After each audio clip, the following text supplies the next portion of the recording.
오늘은 3월 7일 요한복음 19장 1절부터 13절이에요. 이에 빌라도가 예수를 데려다가 채찍질하더라. 군인들이 가신나무로 관을 엮어 그의 머리에 씌우고 자색 옷을 입히고 앞에 가서 이르되 유대인의 왕이여 평안할지어다 하며 손으로 때리더라. 빌라도가 예수님을 데려다가 채찍질하기 시작합니다. 이 채찍은요, 로마의 채찍은 채찍 끝에 갈고리가 쇠붙이가 달려 있었어요. 그리고 또 하나는 동물의 뼈 같은 것이 달려 있어요. 그래서 이 채찍 끝에 사람을 때린 다음에 잡아당기면 살점이 뜯어 나옵니다. 그렇게 살점을 뜯기 위해서 만든 채찍이거든요. 그 채찍을 갖고 예수님을 때리는 겁니다. 그리고 유대인의 왕이요 그러면서 사람을 때리는 거예요, 예수님을. 이 고난을 당하고 고통을 당하는 거예요, 예수님께서. 왜 그럴까요? 예수님께서 왜 채찍을 맞았을까요? 빌라도가 때렸죠. 그런데 엄밀히 따지면 빌라도 때문에 맞은 게 아니에요. 누구 때문일까요? 바로 우리의 죄 때문에 맞으신 것이다. 이사야서에 보면은 뭐라고 했습니까? 그가 채찍에 맞음으로 우리가 나음을 입었도다, 이 말씀이 있어요. 즉 주님이 채찍에 맞은 이유는 우리의 죄 때문이다. 주님의 고난은 빌라도 때문이 아니에요. 주님의 고난은 유대인들 때문이 아니에요. 주님의 고난은 여러분 때문이며 저 때문이다. 그러면 우리가 죄 지을 때마다 주님은 또 채찍을 맞는 거 아니겠습니까? 그래서 성도는 가장 중요한 게 죄를 멀리하는 거예요. 언제나 거룩하고 성결하게 말씀대로 살려고 노력하는 그 삶이 주님을 기쁘게 하는 것이다 라는 거예요. 오늘도 말씀을 따라 살며 죄를 멀리하는, 그래서 다시는 주님에게 채찍질하지 않는 여러분 되기를 축원드립니다. 5절입니다. 이에 예수께서 가시관을 쓰고 자색 옷을 입고 나오시니 빌라도가 그들에게 말하되 보라 이 사람이로다 하며 대제사장들과 아랫사람들이 예수를 보고 소리질러 이르되 십자가에 못 박으소서 십자가에 못 박으소서 하는지라. 빌라도가 이르되 너희가 친히 데려다가 십자가에 못 박으라. 나는 그에게서 죄를 찾지 못하였노라. 유대인들이 대답하되 우리에게 법이 있으니 그 법대로 하면 그가 당연히 죽을 것은 그가 자기를 하나님의 아들이라 함이니이다. 빌라도가 채찍질을 충분히 한 뒤에 예수님을 다시 끌고 왔어요. 대중 앞에 딱 보입니다.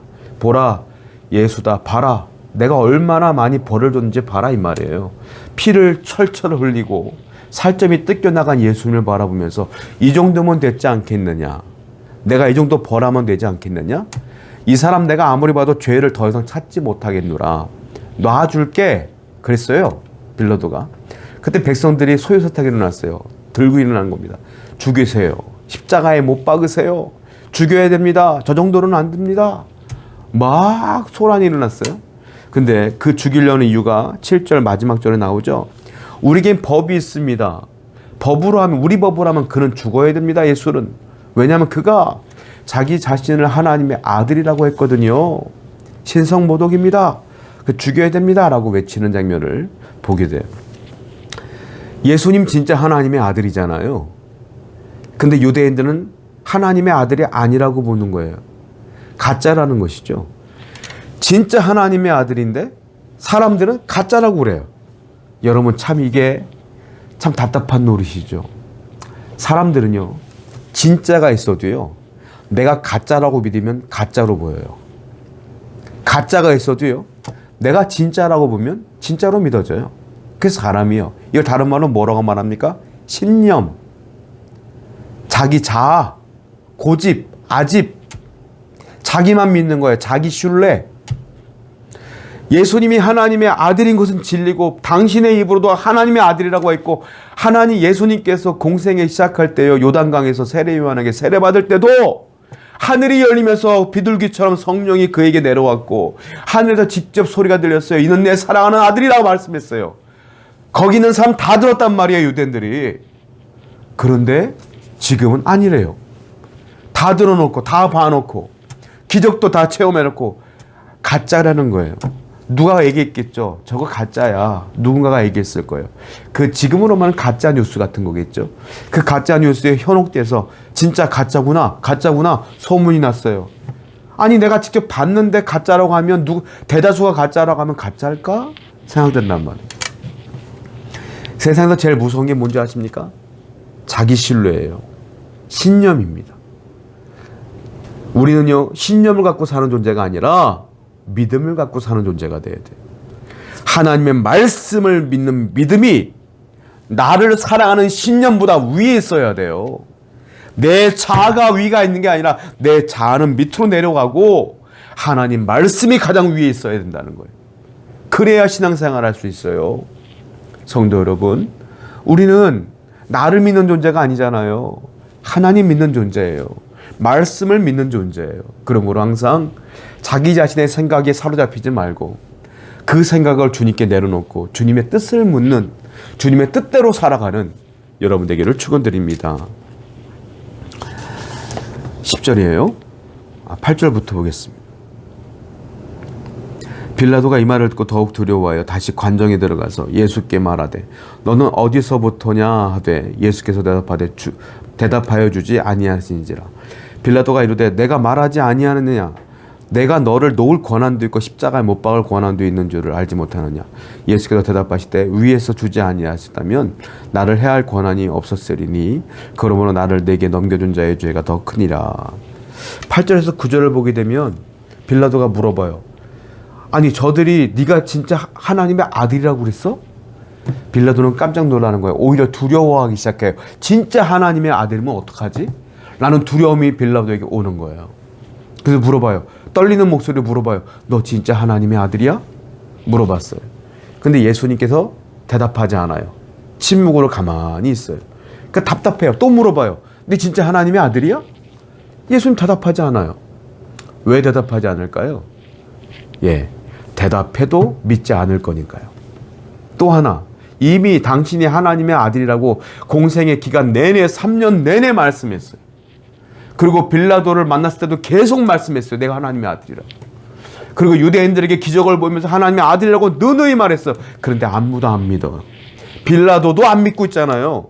빌라도 앞에서 몇 번이나 하나님 나라, 내 나라 하늘에 있다고 몇 번이나 얘기했는데도 안 믿잖아요. 안 믿는데 지금 와서 또 물어보니까 대답할 가치가 없어요. 침묵으로 일관해. 여러분, 우리가 기도할 때요, 하나님이 침묵하실 때가 있어요. 그렇죠? 답답해 죽겠어요. 내가 물어보는데 하나님 대답 안 할 때가 많아요. 왜 침묵할까요? 첫 번째, 이미 하나님은 이 사건이 벌어지기 전부터 누누이 말했어요. 여러분에게. 뭐라고요? 내가 너를 사랑한다. 내가 너와 함께한다. 나를 믿으라. 이미 성경에 써 있어요. 기도하라. 내가 응답하겠노라. 수많은 말씀들이 있어. 그런데 내가 고난이 닥치면, 어려움이 닥치면 또 못 믿는 거예요. 또 물어봐요. 하나님 어떻게 해요? 어떻게 해요? 이미 말했잖아요. 이미 말씀했기 때문에 또 말할 필요가 없어요. 또 하나, 하나님이 말해도 여러분들은 믿지 않아요. 이미 말했는데 안 믿는데 지금 말한다고 믿어요? 안 믿어요. 그러니까 침묵하시는 거예요. 여러분, 그러므로 하나님이 나에게 침묵한다는 건 내가 믿음이 없구나. 이미 하나님은 나에게 말했구나. 그 말씀하신 거를 갖고 다시 믿어야지. 다시 믿음을 회복하셔야 돼요. 하나님은 여러분들을 버려서 침묵한 게 아니라 이미 말했기 때문에 침묵하시는 거예요.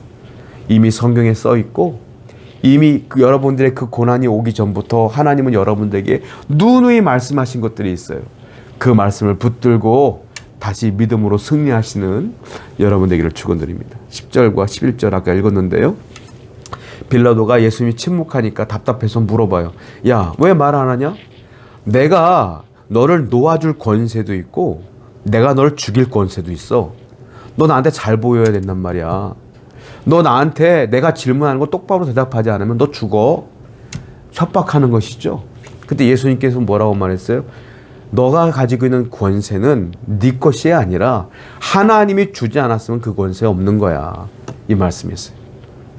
정치인이잖아요. 로마 총독이니까. 정치인이잖아요. 그 정치적인 권세도 하나님이 주신 것이다 라고 말하는 거예요. 하나님이 모든 걸 주관하신다. 주권은 하나님께 있다. 여러분 기억하세요. 모든 것은 하나님으로부터 온 거예요. 하나님께서 주신 것이에요. 하나님이 허락하신 거예요. 여러분들에게 되어진 모든 것들도 다 하나님이 허락하신 거예요.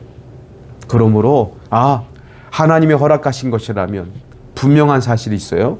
하나님이 나를 사랑하시고 내가 하나님을 사랑하면 하나님은 사랑하는 자를 망하게 하지 않는다. 이거예요. 그러면 내가 아무리 어려움이 있고 힘든 일이 있어도 하나님이 허락하신 것이라면, 또 하나님이 나를 사랑하신다면 이것으로 망할 일은 없겠지. 반드시 하나님 뜻이 있었기 때문에 허락하신 것이겠지 라고 믿으셔야 된다라는 거예요. 모든 주권은 하나님께 있습니다. 이 나라와 이 민족이 얼마나 어렵습니까? 힘이 들고 거친 일들이 너무 많잖아요. 여러분 기도하셔야 되고요. 또한 이 모든 것들도 하나님이 허락했다면 중요한 건 이 대한민국은 하나님이 사랑하십니다. 이 교회들을 사랑하셔요. 그러면 하나님의 선한 방법으로 반드시 이루실 것을 믿으며 우리는 또 기도하며 나가야 될 줄로 믿습니다. 13절입니다. 빌라도가 이 말을 듣고 예수를 끌고 나가서 돌을 깐 뜰, 히브리 말로 가바다에 있는 재판석에 앉아있더라. 빌라도가 예수님이 침묵하는 것 때문에 답답했는지 이제는 마음이 결정을 해요. 그리고 딱 재판석에 앉아서 판결을 내립니다. 예수를 십자가에서 죽여라 라고 판결을 내려요. 이 판결로, 이 선택으로 빌라도는 성경에 기록됩니다. 예수를 죽인 자로 판결되어져요. 인생은 선택이에요. 늘 선택의 기로에 있어요. 세상이 원하는 걸 선택할 것이냐, 하나님이 원하시는 걸 선택할 것이냐. 빌라도는 세상이 원하는 걸 선택했어요. 그래서 예수를 죽인 자로 이름이 남겨져 있는 거예요. 우리는 하나님이 원하는 걸 선택하는 자가 되어야 돼요. 그래서 세상에 이름이 남는 자가 아니라 하나님께 이름이 기억되는 자가 되어야 된다라는 겁니다. 늘 하나님을 선택하여 승리하시는 여러분 되기를 축원드립니다. 기도합시다. 하나님, 언제나 주님을 기억하고 모든 권세가 하나님께로부터 온다는 것을 기억하여 늘 하나님의 뜻대로 살고 감사하며 살아가는 성도 되게 해주옵소서. 예수님의 이름으로 기도드렸습니다. 아멘.